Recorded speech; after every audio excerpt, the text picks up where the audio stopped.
हाँ जी, तो पहलवानों को आपने ऐसी वाली एक्सरसाइज करते हुए देखा होगा, ये डंबल पकड़ के कुछ ना कुछ करते हैं, थोड़ा-थोड़ा एक्सप्लोसिव, थोड़ा-थोड़ा jumping.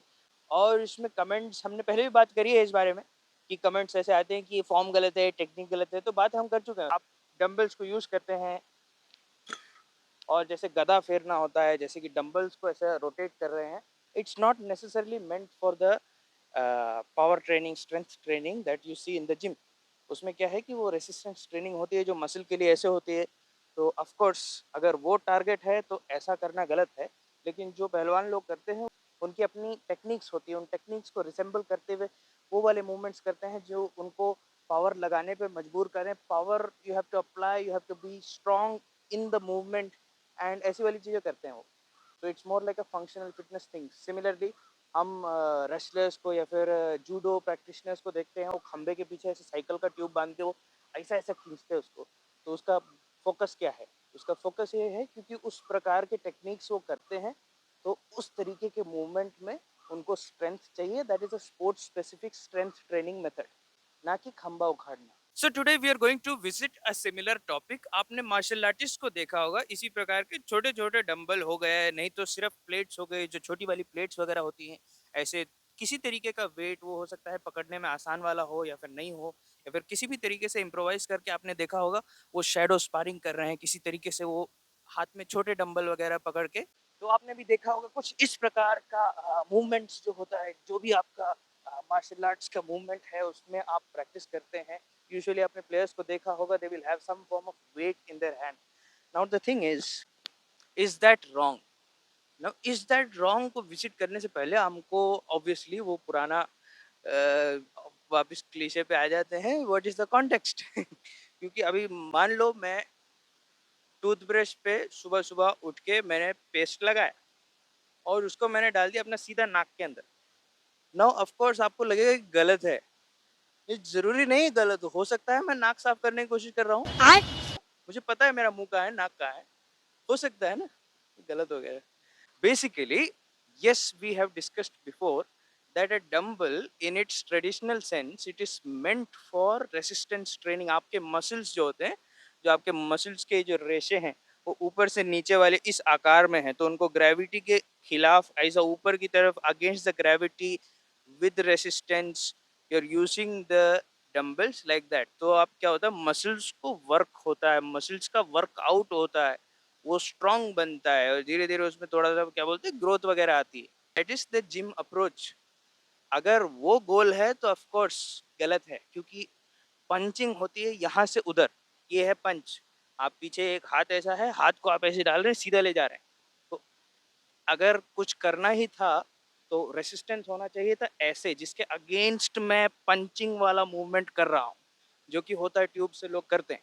That is the power training aspect of punching, जो आप देखते होंगे ट्यूब के साथ या फिर कोई और मेथड के साथ, पार्टनर्स के साथ पावर ट्रेनिंग इक्विपमेंट होता है। Most common one is your punching bag, उसके ऊपर आप कर रहे हैं क्योंकि कुछ रेसिस्टेंस मिल रहा है, तो आपको अपनी पावर को एक्सरसाइज करने का मौका मिल रहा है। ऐसे मैंने कोई भी हैवी ऑब्जेक्ट ना ही हो, कोई छोटा सा भी हो, कुछ भी पत्थर ईंट वगैरह हमने ऐसे पकड़ी है और मैं अगर पंच कर रहा हूँ उसको लेके, ये गलत है। अगर मैं चाह रहा हूँ पावर ट्रेनिंग, मैं चाहता हूँ मेरे पंच में पावर बढ़ जाए, तो ऐसे नहीं होगा, क्योंकि पंच में जो मसल्स यूज हो रहे हैं और मेरे को ये उठाने में और अपने हाथ को सीधे रखने में जो मसल्स यूज हो रहे हैं वो डिफरेंट है। मोस्टली मेरा शोल्डर वर्क कर रहा है, क्योंकि ये कभी कभी आप देखते हैं सोशल मीडिया पे, हमने भी करा है, थोड़ा शो ऑफ के लिए क्या होता है, आपको कभी कभी आप ले लेते हैं बड़े वाले डंबल, तो उसमें इसमें पावर ट्रेनिंग नहीं हो रही, इसमें आपको शोल्डर का वर्क हो रहा है जो कि बहुत ज़्यादा हो रहा है। तो ऑफ कोर्स ये इतना बड़ा तो नहीं है, इसको आप इक्वेशन से हटा दीजिए, किसी छोटी चीज़ के बारे में बात करते हैं। If the purpose is power training then this is wrong, but what it is doing is it is training my shoulders. तो अगर मेरा उद्देश्य यहाँ का कॉन्टेक्स्ट ये है कि मैं अपने शोल्डर्स को ट्रेन करूँ कि वो 12 राउंड बॉक्सिंग मैच में अपने हाथ ऊपर रख पाए, तो that is an effective way of training. आपने इंटरनेशनल एथलीट्स को देखा होगा, छोटे छोटे डंबल्स पकड़ के they will do their own shadow sparring method होता है, वो अपने आप करते रहते हैं 1 मिनट 2 मिनट, वो लगे रहेंगे अपना इसके साथ 1 2 3 4 up and down, because it is very very very very important. चलो एक और ले लो, वेरी इंपॉर्टेंट। वाह। इतना इम्पोर्टेंट है आपको अपने हाथ ऊपर रखना, क्योंकि ये गेम है, यहाँ स्पोर्ट स्पेसिफिक बात हो रही है। आपको अपने हाथ को ऊपर रखना, चिन डाउन रखना बहुत इम्पोर्टेंट होता है। अगर आप में से किसी ने कंपटीशन में कम्पीट किया है, या फिर थोड़ा सा अंडर प्रेशर आपने काम किया है, या फिर हो सकता है कि थोड़ा सा चैलेंजिंग तरीके से आपने स्पारिंग वगैरह करी होगी, तब भी आपको पता होगा कि पहली चीज़ क्या होती है। आपको थोड़ी देर बाद जैसी आपको थकान होती है या स्ट्रेस होता है या प्रेशर होता है, आपको मन करता है यार हाथ नीचे रख दे, बिकॉज आपको शोल्डर्स में आपके थकान आ चुकी है।